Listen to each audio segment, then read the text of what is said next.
Absolutely, Tanya. I mean, your story is the same one that I hear day in and day out. And I feel like the people that benefit the most are the ones that say, you know what?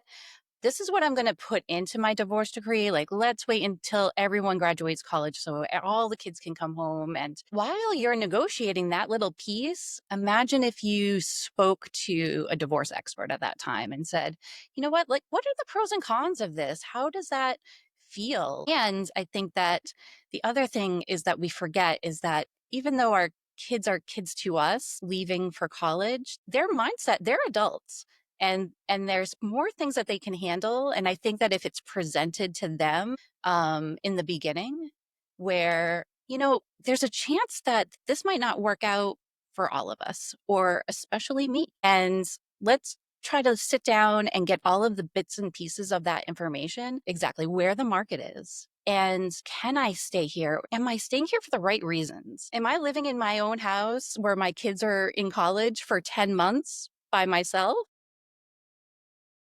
I mean, and in the last 6 months for my house, my air condition broke, my furnace broke. I had a little bit of mold in the basement that I had to remediate and remove all of the floors and replace all the floors. My water heater broke and I did not pass Title V septic, all in the last 6 months. And so I have put 65, $70,000 into this home that I had anticipated staying in, but I had to do financing around all of that work, right? And it's all coming due in September.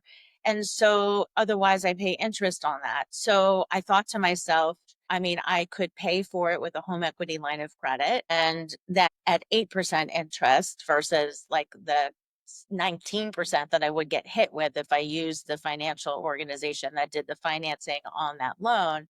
But again, it's so overwhelming, Amy. And honestly, even though my kids are super sad, because again, we're coming from a big home with like a beautiful view and, lots of space.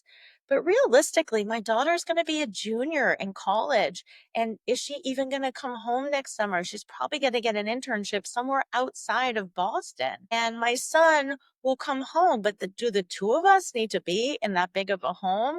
Like, he for sure is not like taking out the garbage and doing half the yard work and, helping me maintain the home. So I made the decision, Amy, to pull the ripcord and sell, not be house poor and simplify my life, rent for a while till I can decide where I want to go. But I'm still here in town, and I've moved into like a full service, apartment complex with a pool and a golf simulator and a hot tub and a beautiful gym and barbecue pits and cornhole. And I was like, how can my kids not want to come home to this? Like, this is like staying at a luxury hotel.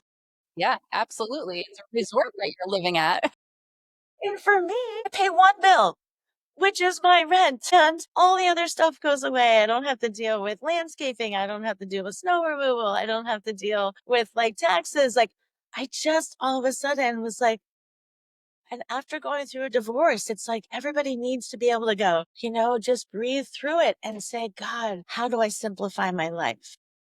And what's great about what you did is you're still keeping that promise to yourself because you're still in that community.